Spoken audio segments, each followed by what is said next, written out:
তোমরা সবাই জানো যে কালকে জামাই ষষ্ঠী গেছে। তো আমি জামাই ষষ্ঠীর ভিডিওটা কালকে দিতে পারিনি, কারণ ব্যস্ত ছিলাম। আগে বলো আমাকে কেমন লাগছে আমার জামাই ষষ্ঠীর লুকেতে, আর ছবিগুলোকে দেখে নাও। বেশি কিছু ভিডিও আমি ক্লিপ করিনি, কারণ পারিনি আমি করতে। আর শুধু একটা ভিডিও করেছি খাওয়া দাওয়ার পর্ব, আর খাওয়া দাওয়ার শেষে যে পর্বটা হয় সেই পর্বটা আমি খুব ভালো করে ভিডিও করেছি, কারণ তার আগে ভিডিও আমি কিছু করিনি।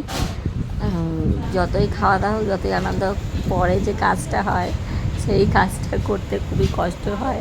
সেই ভিডিওটাই আমি করেছি। দেখো এখানে এই যে দেখেছ, খাওয়া দাওয়ার পরে যে কাজ করতে হয়, এই যে বাসন মাজা এত মানুষের, আর আমি এখানে গালে হাত দিয়ে বসে বসে মাথা চুলকাচ্ছি আর ভিডিও করছি।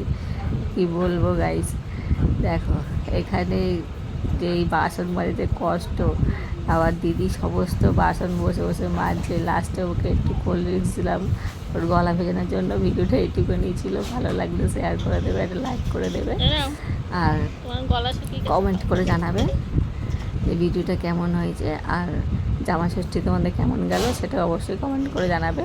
ভিডিওটা এইটুকুনি, টাটা।